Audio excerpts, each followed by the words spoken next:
सफलता अनुभव से आती है और अनुभव हमेशा बुरे अनुभव से आता है।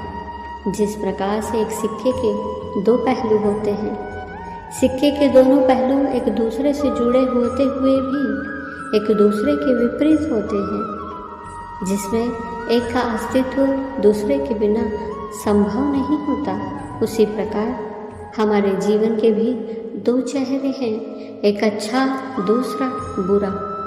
ये तो केवल समय की कश्मकश है जो हमारी ज़िंदगी को एक आकार प्रदान करती है। जीवन की लड़ाई संयम और सही सोच के साथ लड़ी जाए तो विजय निश्चित है। इसलिए जीवन में आने वाली हर तरह की परिस्थिति में कहीं धैर्य तो कहीं गहरी समझ आवश्यक है। जीवन एक कला है। भागवत गीता स्पष्ट रूप से बताती है कि हमारे जीवन में कुछ लक्ष्य होना चाहिए।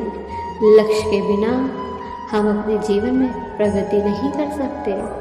जिस प्रकार एक कलाकार को रचना करने के लिए एक दृष्टिकोण की आवश्यकता होती है, उसी प्रकार हमें वास्तव में जीने के लिए एक उद्देश्य की आवश्यकता होती है। जीवन में आगे बढ़ने के लिए सबसे ज़रूरी है लक्ष्य का स्पष्ट होना। बिना लक्ष्य के चलना ही है, बढ़ना नहीं है। अलग अलग चीज़ों को करने में समय भी लगेगा, ऊर्जा भी, परंतु कुछ बड़ा प्राप्त नहीं होगा। याद रखें, जो डगर अपने लक्ष्य पे जाती ना हो, उस डगर को हमें देखना भी नहीं चाहिए। याद रहे, अपनी काबिलियत बस आप ही पहचान सकते हैं।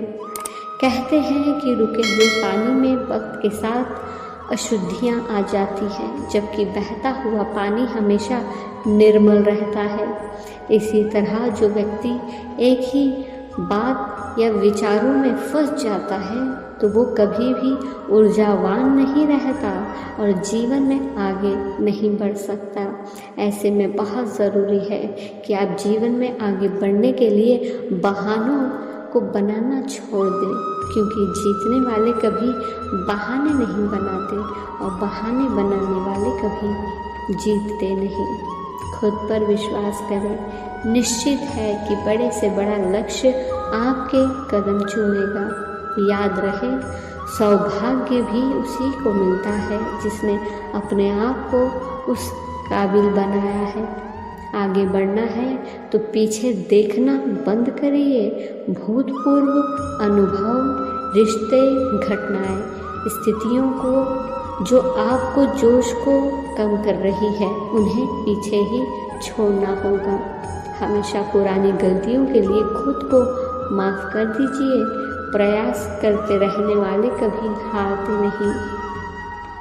ज़िंदगी में किन चीज़ों को नज़रअंदाज करना है, इसे जान लेने की कला बहुत बड़ी बुद्धिमानी है। धन्यवाद।